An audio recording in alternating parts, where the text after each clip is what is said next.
Hello, good people of YouTube. Mountbatten here. And today we're going to be taking a look back at a premium ship that has been removed from the store, but actually will be returning with the Black Friday event. That is the Tier 9 Premium American Super Cruiser, or Cruiser if you ask the US Navy, the Alaska. So the Alaska was first introduced back in 2019.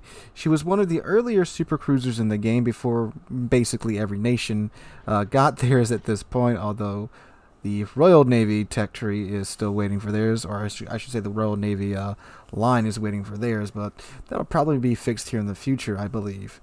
But anyway, the Alaska was out for about 2-ish years, then she was pulled from the store. But before that, she did appear in the Black Friday event, where you could procure Alaska B.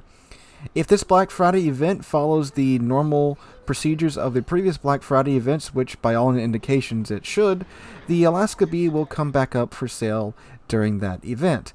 The Alaska B is exactly the same as the Alaska in every way, shape, and form. It just comes with a fancy black camouflage and has the B behind its name.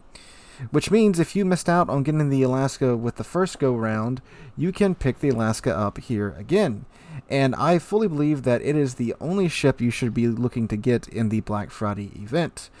Before the Alaska was removed, I said Jean Bar should be your go-to ship during the Black Friday event.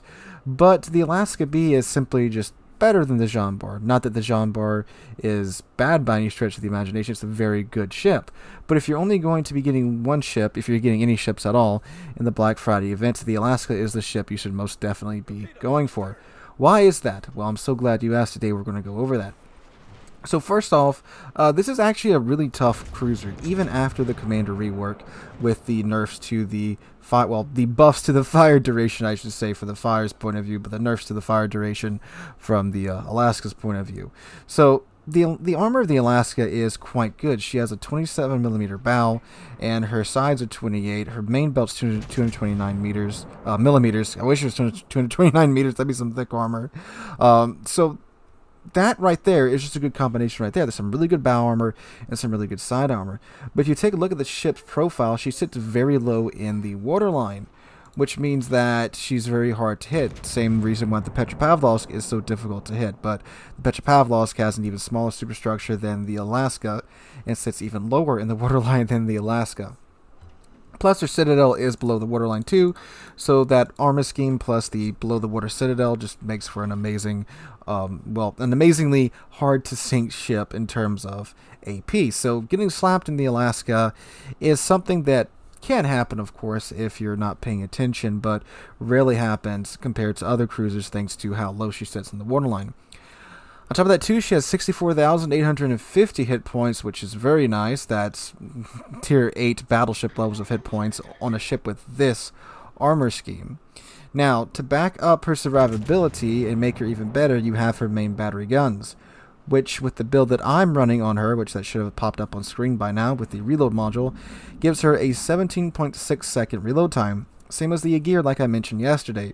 But unlike the Aegir, the Alaska has American Super Heavy AP and American AP pin angles, which makes this ship's AP absolutely fearsome. These 305mm guns with the American AP hit like, I don't even know how to properly describe it. They hit probably 3 times above their weight class. I would say hit like a truck, but that's understating how powerful these guns hit and how hard they are.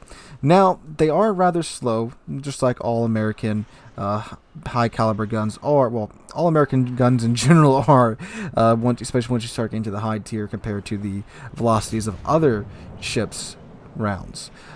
But again, they hit so hard. You can easily delete cruisers in this thing if they show you the broadside or any amount of the side altogether with the AP here. You could delete battleships with this thing. I've done it before, and many other players have as well, with how good this AP is.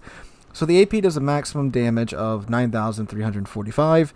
The HE has a 28% chance of starting a fire, and it does 4,300 maximum HE damage. So it's a lot less than the AP, but it's still quite good, and the Alaska herself is pretty darn good at starting fires. So couple that with the AP of the ship, You can either Citadel whatever it is you're shooting at out of existence, or if that's not going to work, that's fine. You go ahead and just burn them off the map with this HE.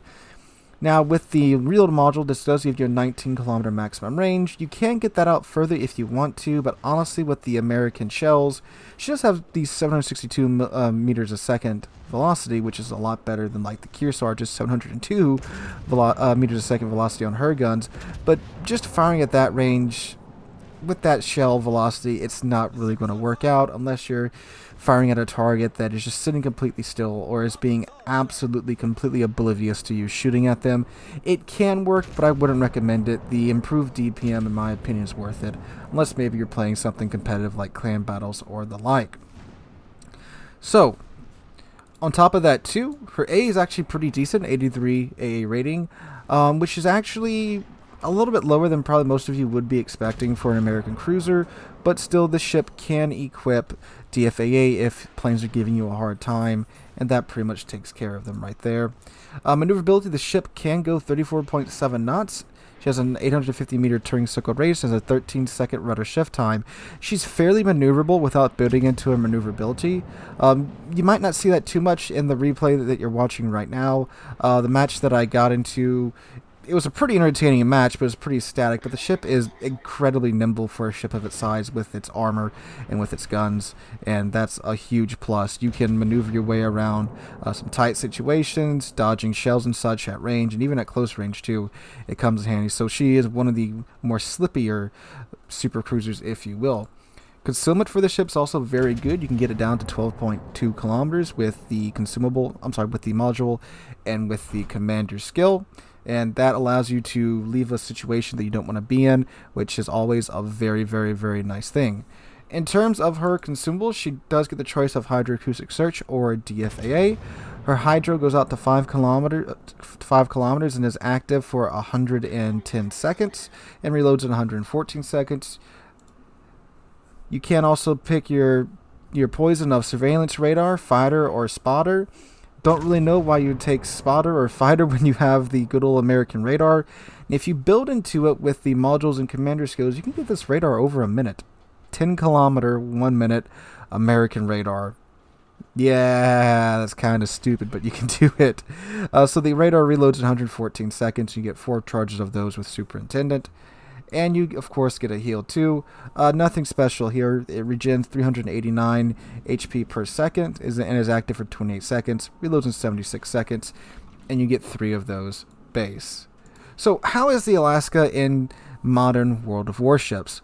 She's quite good, actually. She's still very good, like I said at the start of this video. This is a ship that has held up really well for being a ship that's 2 years old. That's crazy. She's over 2 years old. Came out in 2019, and we're in almost November of 2021. If you look back at some other premiums, they haven't aged well at all, but the Alaska has. She's still tough. Now, the battleship burn time on her has hurt her survivability quite a bit, so you can't really sit there and face tank like you used to be able to back in the day when you had the cruiser burn time. But, I mean, really, you don't want to be sitting still in this ship anyway, because since this ship was introduced, there's been so many more large caliber battleships added to the game, especially at higher tier. So back in 2019, when you could face tank and be comfortable, nowadays you'll find yourself being overmatched by a Vermont, a Thunderer, insert other 457mm battleship here, or anything that can overmatch 27. So there's plenty of stuff that can punch through your nose now at higher tier, and a lot more of it too. So you can't really do that, but the ship is still pretty nimble enough, and the turrets have a very comfortable turret rotation time, especially with the build that I have on it right here. They rotate in 28.7 seconds, so while you're out and about and maneuvering and dancing your life away, trying not to get shot, your turrets do a pretty decent job of keeping up with you. Whereas if you look at some of the other large cruisers or super cruisers, they don't really do that too much. Well, they're not really able to do that too much. So she's still a very, very, very good ship today. And again, that American super heavy AP with the American pin angles. Oh, it's beautiful what that stuff can do to enemy ships. I don't think I Citadel the Sin up here because of the range, but there should be a clip that either just played or should have played already, where I chunk a Sin up for like freaking, I think 13k. And that's without citadeling him with this AP. This AP on this ship is absolutely fantastic. Now, am I saying you should go and buy a bunch of Black Friday containers and hope you get the ship? No, I'm saying that if the ship's outright for sale, which again, every single other Black Friday event, they've sold the ships from previous events. This is the only ship you should really be looking at to pick up. Yes, the Jean Bar is still very good too, but this ship is in a class of its own.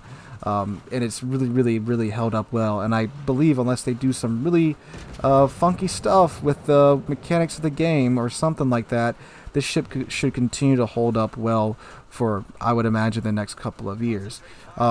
With the submarines coming out, it does get the ASW planes. I never had to use them though, because I think I only had one match when I was playing her, filming footage for this review where I ran across a submarine, didn't even come anywhere near me. But given the maneuverability of the ship and how they are nerfing their torpedoes, I do think she will be okay there as well. She does get hydro too, so you will get a bit of a heads up. Well, a bit more of a heads up with the torpedoes coming at you. And like I said too, the ship is pretty darn maneuverable. So guys, like I said, when the Black Friday event goes live, if you're going to throw money at the event, just get the Alaska, call it a day. And again, I'm not saying to spend money on the event. I'm just saying if you're planning on it and you're looking for a ship to pick up, look no further than the Alaska. She's a fantastic Tier 9 cruiser that's held up amazingly well over the years. Alright guys, hope you guys enjoyed today's video. If you did, make sure to drop a like and subscribe to the channel. We're getting really close to our goal of hitting 30,000 subscribers, and I cannot thank you guys enough for that. Hope you guys are having a wonderful Thursday. And also, do remember this Friday we will be live streaming here on the channel and on Twitch, so make sure to come check us out for that. Again guys, hope you're having a wonderful Thursday. Hope to catch you guys in the next one.